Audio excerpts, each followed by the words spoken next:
welcome back to the Smith Family Ranch. Darcy here with Prepsteader Bob and the Self Reliant Roadshow. And today we're going to be mixing up some better quality feed for baby girl.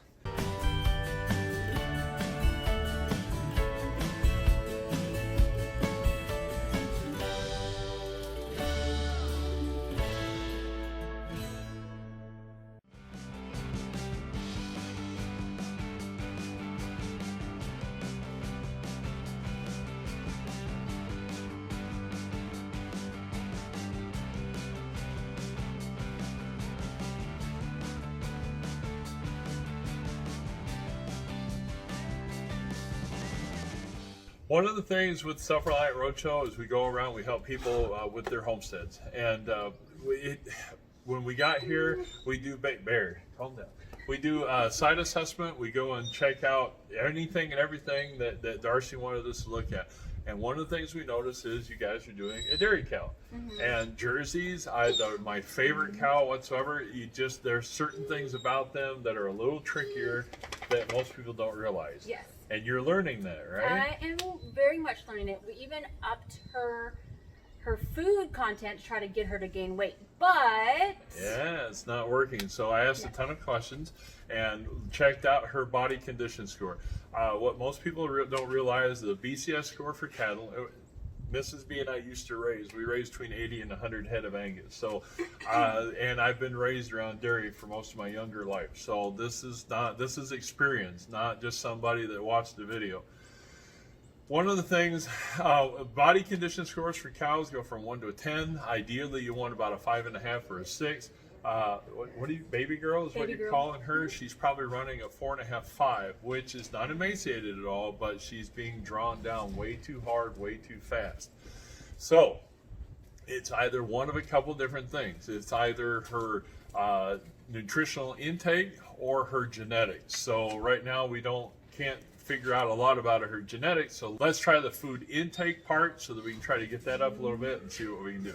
The feed that you guys were giving her, the relative feed value in it was pretty low, probably in the 125 to 130 range. For a dairy cow, it needs to be about a 180 range. And with her in her body condition score being a little bit less, we're going to give her some extra carbs and some extra fat to try to boost that up a little bit. So we looked at the milk, and the cream line was very narrow, almost like a Holstein, which is fine, but Jerseys are known for their cream. So we need to get that cream line much thicker. So we're going to do that by adding carbs and a little bit more protein to her diet. One of the other we're going to do that by creating a mix, because here in Texas, they don't know what dairy feed is. But we went to a really good feed store, and they were able to supply us with the different components that we need. We're going to mix that up, feed that to baby girl over the next 3-4 days, and you should see a noticeable difference. Okay. Are you ready? Yeah, let's do it. You're not faking.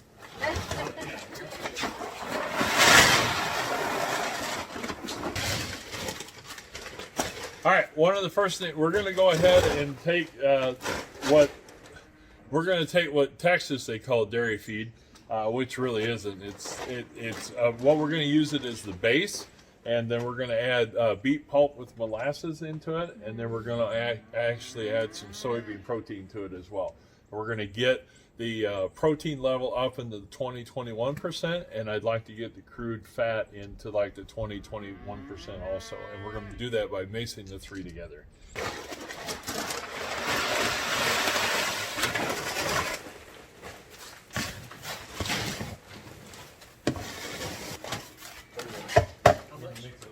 Go ahead and put half of that.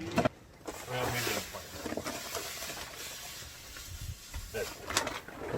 All right, we don't have a lot of times you can get like a concrete mixer and do it that way, or just take 2 buckets and then mix it back and forth, and it'd be real easy. So take this. Yep.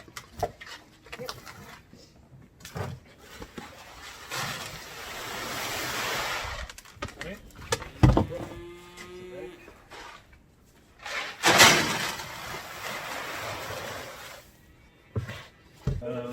Yeah, let's do a partial. It smells exactly like the feed my dad used to All right, show you a little bit of what we got here.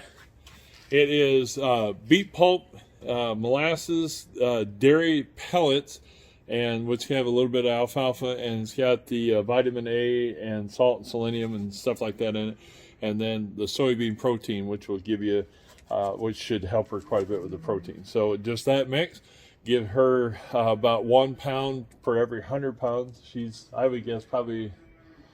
Right now, she's probably about 950, so we'll give her about 10 pounds. So you're going to give her 5 pounds in the morning, 5 pounds in the evening, and then we'll see how she does with that. All right, this is just the first little batch. We're going to let her try it a little bit and look at her. Yeah, she smells it. Yeah, so I'm sure it'll be fine, but we'll see what she does with it. The biggest thing on the dairy cow is you want to watch what's going in and what's coming out. So her poop should be not solid, but it shouldn't be runny either. And then when you're looking at it, you're making sure she's digesting it all. I mean, when she's ruminating, she needs to pull all the nutrients that she can out of that. And if she's not doing it with this mix, then I want to say it might be genetics. But if we can get her to fatten up a little bit and then put off a lot heavier cream in your jar, then we know it's the feed. So let's try that for 2-3 days and we'll go from there. Let's see how she likes it.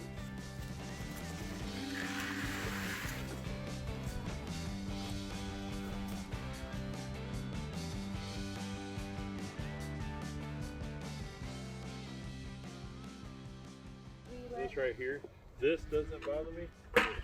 Down here, it's just too far down. This needs to be a little bit thicker, and this needs to be a little bit thicker. See this right here? This needs to disappear. She's not emaciated, but she's just not got enough fat. And if she doesn't have enough fat, yeah, even the calf like this. If she doesn't have enough fat, she's not going to put fat in the jar for you. Right. So, yeah. That's why everybody was saying feed her cracked corn was to get her fat. No. I guess that's. It's going to be the soybeans and the beet pulp and the molasses is what she's going nuts for. She can smell it. So, but this is the part that, you know, Too much. yeah, it's just too much. Because those hip bones are going to always show. This don't bother me. This is Jersey. This don't bother me. This, and when you're doing a body condition score, you're going from the ribs here. These two, you should be able just to see a little bit, but see, I can count right here. That's just too thin.